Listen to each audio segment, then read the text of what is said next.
Namaskaram. So we are talking today about the importance of wearing Tilakam. Tilakam is the sectarian markings worn by Hindus. Shaiva Hindus wear a Tilakam called Tripundra. Tripundra is made with Vibhuti, white ash,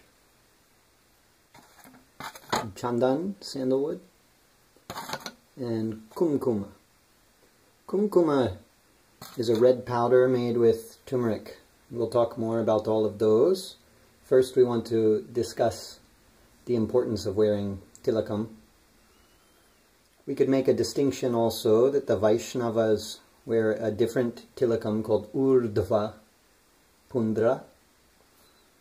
They have vertical lines, 3 vertical lines they wear out of various substances. There's a white material, which is a rock. It's a mineral. And they use clay in some cases from a sacred place. And sometimes they may use turmeric for a yellow color. And they use Chandan, sandalwood, or they may use kumkum. The Vaishnavas have their own traditions for Tilakam.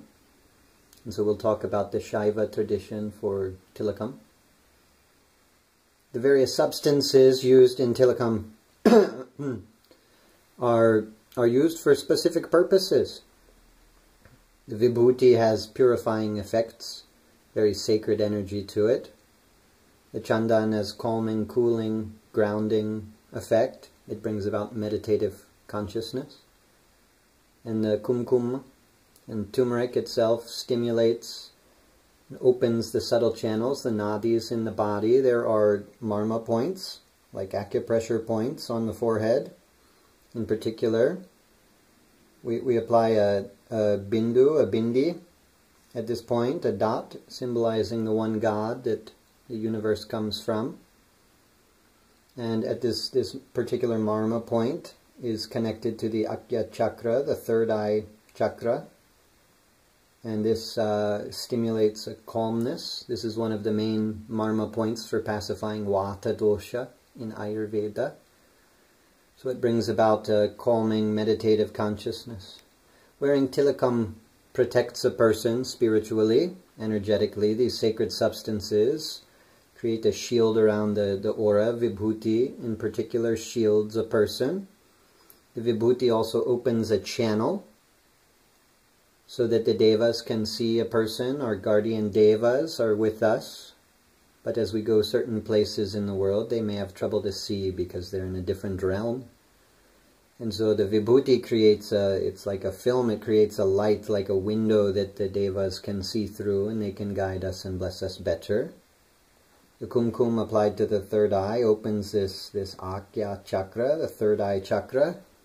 And it helps us to see the devas. We see and hear them better wearing this. They say we should always wear Tilakam. We should apply it 3 times a day. The Vibhuti in particular comes off.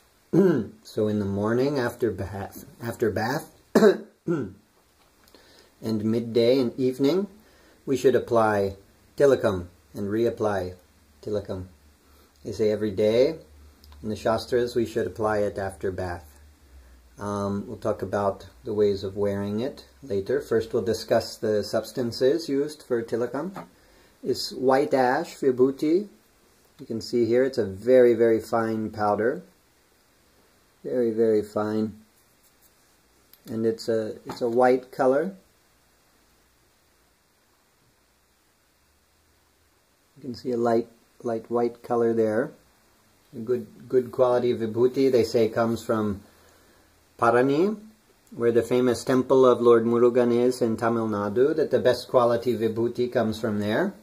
And the recipes for making this are somewhat secret, and they're different recipes, but most of it is based upon cow dung, which is burnt to an ash. And in various ways, they will get the ash to burn completely so it becomes white and no black charcoal is remaining. And this Vibhuti has a nice fragrance, it's scented as well. The Shastras say if you don't have a good quality Vibhuti available, you can use any Vibhuti, Bhasma, means ash. It's another word for vibhuti. Vibhuti means blessings, power. And so this ash is more gray in color, but any ash from a sacred fire, from a homa in the temple, or at home where people perform alpasana or agnihotra, the daily fire ceremonies, you can use this ash if no other vibhuti is available, but this ash will turn darker color when you add water, and it will tend to stain a little bit with a black color. So according to the Shastras, the Bhasma Jabala Upanishad in particular talks about how to prepare vibhuti. Different Shastras tell us how to prepare vibhuti. The simple method that they describe there is that you take pure cow dung, you collect it at a sacred time, chanting mantras to Lord Shiva, and you dry it on the palasha leaves. If palasha leaves are not available, we can use banana leaves, other types of leaves. And you dry this cow dung well. And then at the time of full moon, we perform a homa ceremony, a fire ceremony, offering ghee and sesame seeds and rice, other substances, maybe milk and yogurt, other substances, but mainly ghee and the sesame seeds. And we offer with the mantra Om Somaya Swaha. And they say to offer 1,008 times at least this mantra. And as you do this, the cow dung will burn to an ash. After that, the white ash is collected with mantras.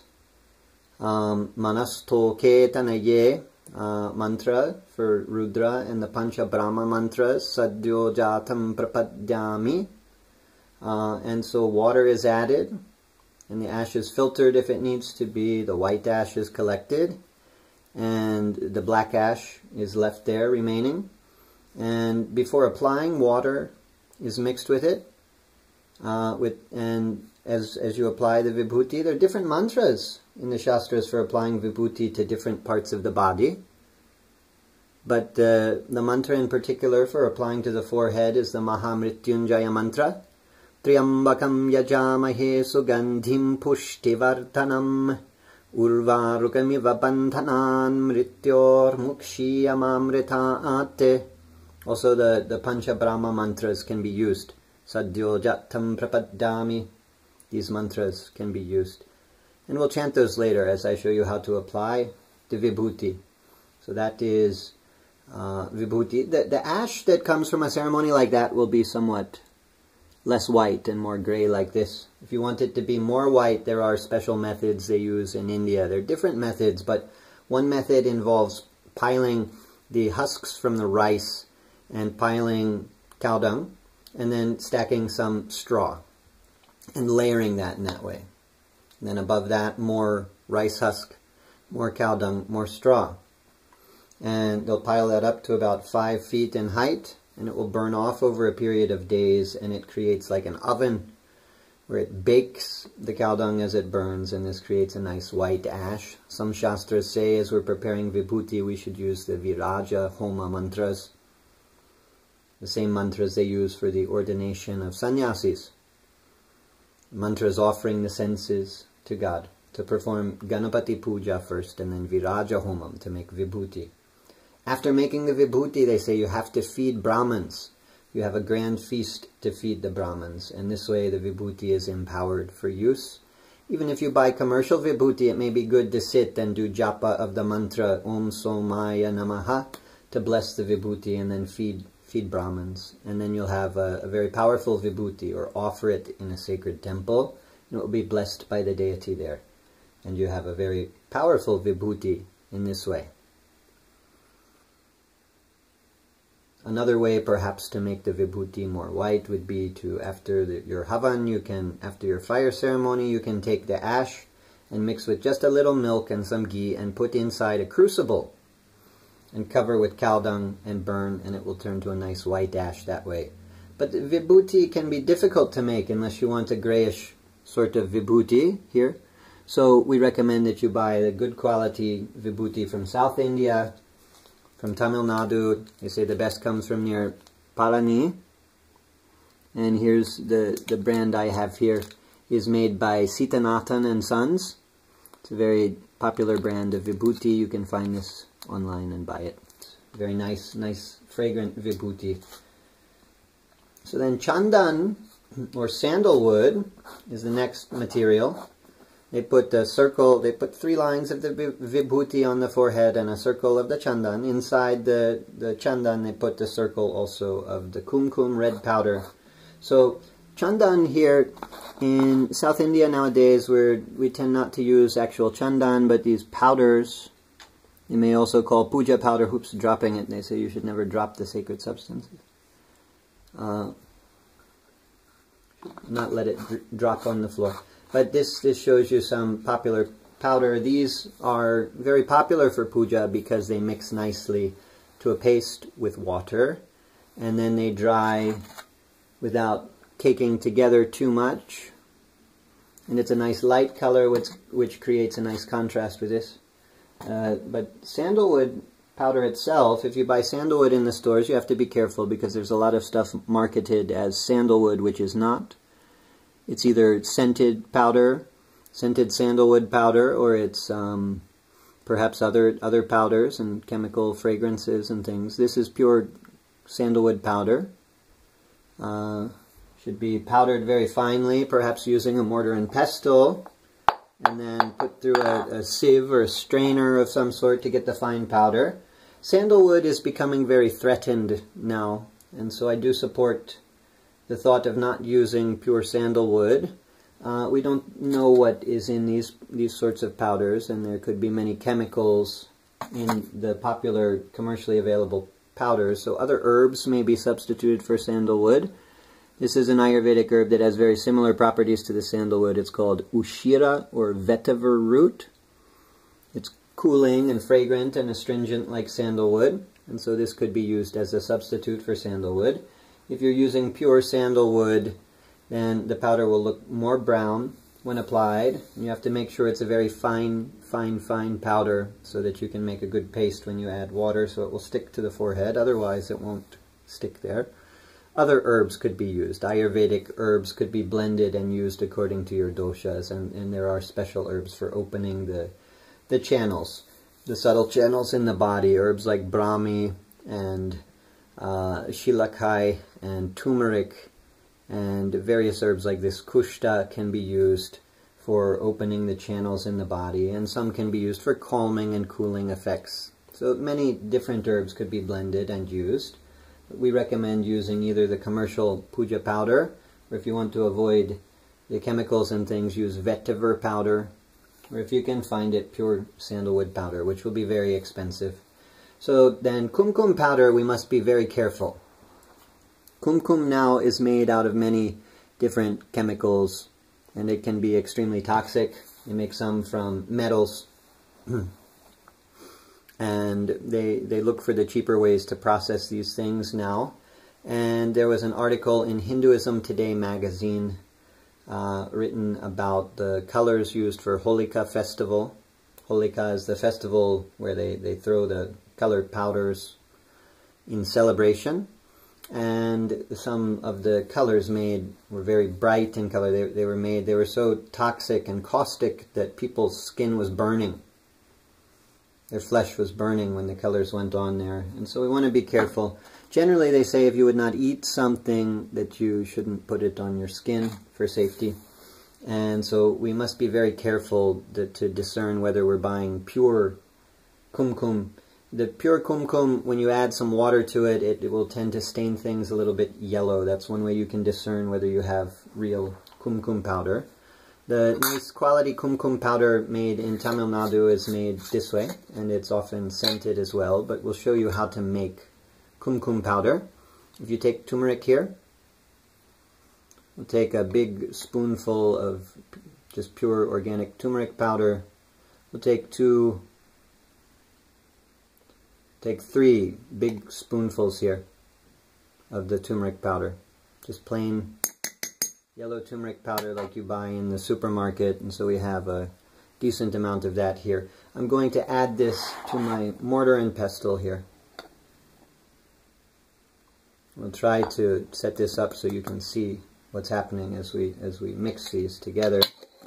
So then what you need then is slaked limestone.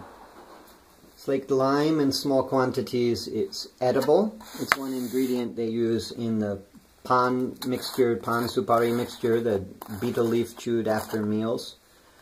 And you can buy in the Indian stores a mixture of slaked lime that already has some liquid generally added to it. It's like a paste. And this slaked lime, you add just a little bit. For that 3 big spoonfuls of turmeric, we'll put just 1 small amount of the slaked lime. And you can always add more if you want to. You can also buy slaked lime for pickling and add liquid to it. My lime I've had for some time, so it's dried out some, so we're going to add just a little bit of water here too, just a spoonful of water, because when you add the water, it will mix. It will cause these substances to come together and a chemical reaction will occur. It changes the yellow color of the turmeric to a bright red color. So I'm going to lift the camera so you can see what's happening here. I'm trying to see myself to make sure that we're getting this.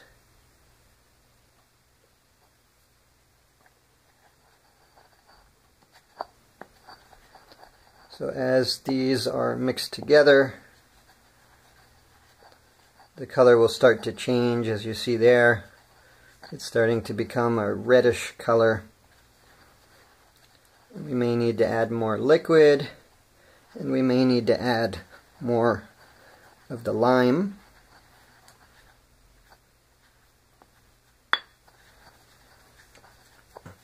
I want to add just enough lime to get a nice dark red color.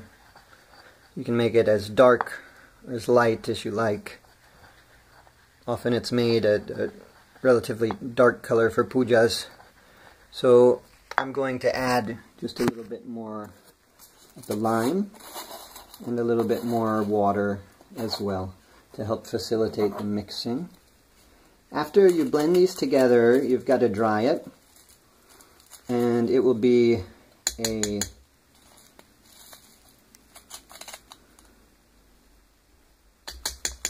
thick sort of paste. It may tend to stick together a little bit once you've dried it, and so you'll have to pound it again in the mortar and pestle to make sure that you have a fine powder for applying Telecom.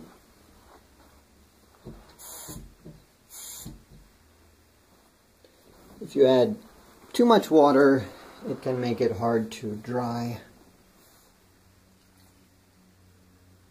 You can dry it in the sun or outside on a hot day in a shady place. So here the mixture, you see, with all this water is turning very bright red.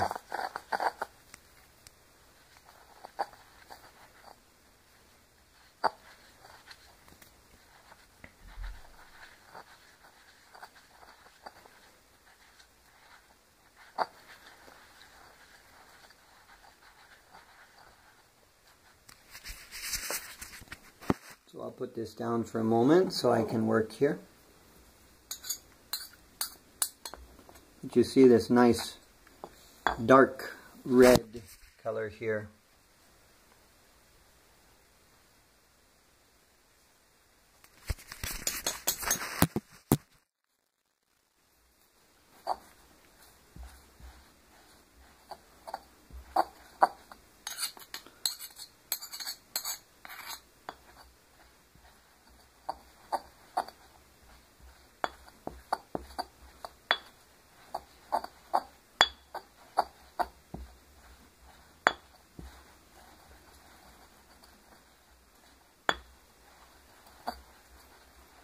So I'll continue to pound and mix this a little later, but I want to show the very nice bright red color here. Very brilliant red color. And so that's how the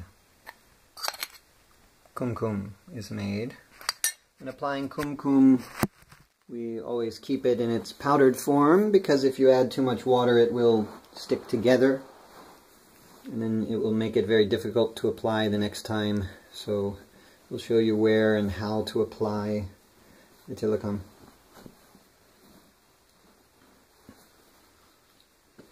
The Shastras tell us we can apply in 36 different places, many different places. Generally, I will apply either in 11 places or 16 places.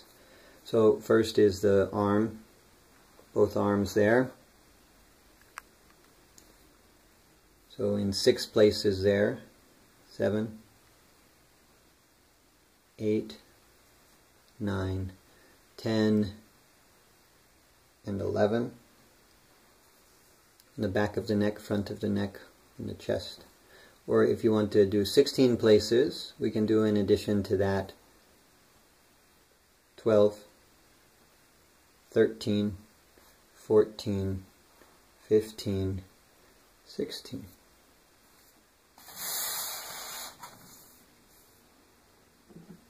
So we'll show you now how to apply the Tilakam. So we'll add some water to our Vibhuti, mix it. Some people mix in their hands. That can be done as well. Or you can mix in a little bowl as we have here. And for the Chandan also you add a little bit of water. And so we'll apply first to the forehead. We'll show you the different places. And the mantras for chanting here, you can either repeat the Mahamrityunjaya mantra, Triambakam Yajamahe, Sugandhim Pushtivardhanam, or you can use Pancha Brahma mantras if you know these. And we use these 3 fingers for applying the Vibhuti. It's good to have a mirror for doing this, which I have here. Triambakam Yajamahe Sugandhim Pushtivardhanam Urvarukamiva bandhanan mrityor mukshiya mamritate Om. So there's the Vibhuti on the forehead. And on the forehead we also apply, and when applying one we use the ring finger here. So the Chandan will apply there at the third eye point using the ring finger. Put a little circle of that here. The mantra for this is Gandhadvaram Duradharsham Nityapushtam Karishinim Ishwari Gum Sarvabhutanam Thamiho Papvaye Shriyam. And then we apply the kumkum. Mantra for this would be Gauri Mimaya Salilani Takshatye Kapadi Dvipadi Sa Chatushpadi Ashtapadi Navapadi Babuvushi Sahasra Hakshara Parame Vyomani. And so if the finger is a little moist and you dip it in the powder of the kumkum, it will stick to the finger. Then you apply it to the still moist Chandan and it sticks to the Chandan.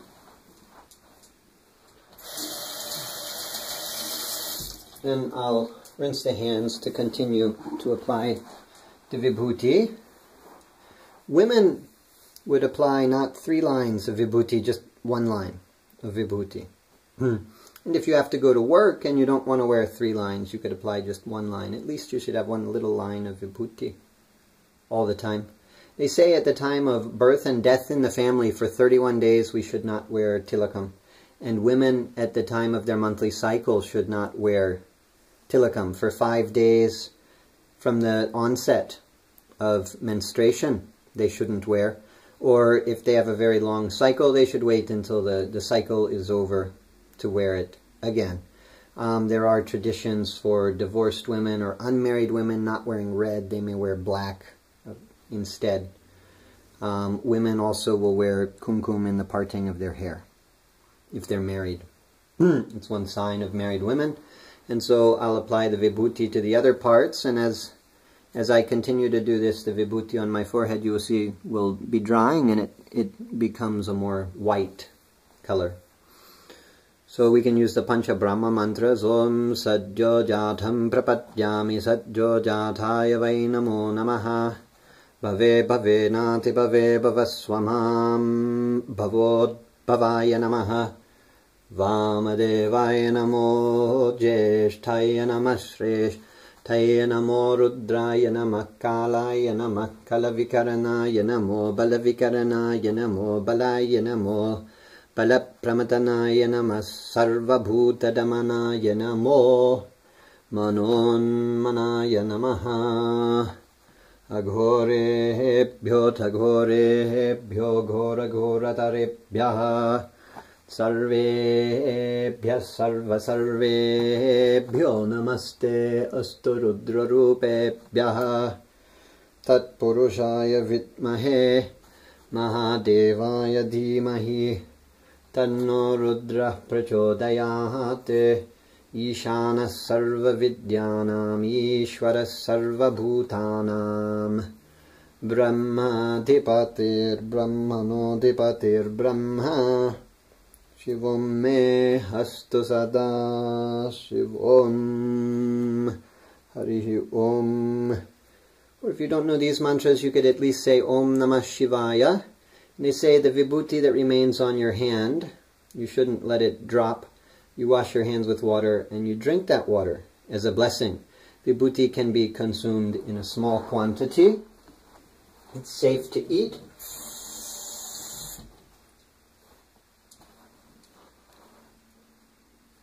And so there are mantras for eating that vibhuti as well, but we shouldn't let the vibhuti, which is prasad, which is blessed, drop onto the floor. If you receive vibhuti in the temple, the priest may put it on your head, or they may have a bowl of vibhuti. They take a spoon and offer you the vibhuti with a spoon. In this case, you receive the vibhuti in your right hand. You don't use this index finger. In your right hand, which you cup with your left hand, you receive the vibhuti. And when the vibhuti comes, and you put the vibhuti powder into your left hand. You can also apply vibhuti in its powder form. You apply it more easily as a paste, but the powder also can work. Once you have the vibhuti in your left hand, then you take some with your right hand and you apply to your forehead that way. And so that's how you might receive vibhuti as prasadam in the temple. Wearing tilakam is very useful. They say before any meditation, before any puja, you should always wear tilakam. And every day after bath, it's a way to keep you pure from the negative energies as you go out around the house. It's a way to keep you connected. A spiritual channel is opened by the vibhuti in particular, and your state of meditative awareness is increased by wearing the bindi or the potu, the kumkum, and the Chandan as a dot on the third eye. And so it takes a little while for these to dry, but I'll maybe stop the video and start it again in a moment when they've dried properly so that you can see. And so this vibhuti is almost dry now. You can see this on the arms.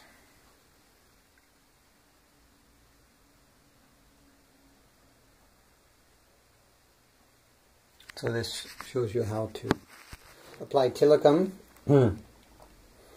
Tilakam helps to keep away negative influences, negative energies.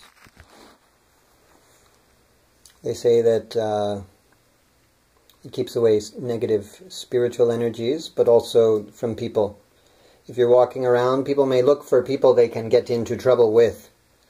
And as they see you, if you're wearing tilakam, it's the same. If they see a nun, if they see a sannyasi, they say, oh, this person's wearing their robes. They're not looking to get into trouble. And it keeps negative people away from you as well, because they can see from that you're wearing the tilakam that you're a very spiritually minded person. And so it will create some distance between low-minded people who may try to get you into worldly activities or troublesome activities. And so wearing tilakam can be very, very useful physically and spiritually as well. Okay? Om Namah Shivaya.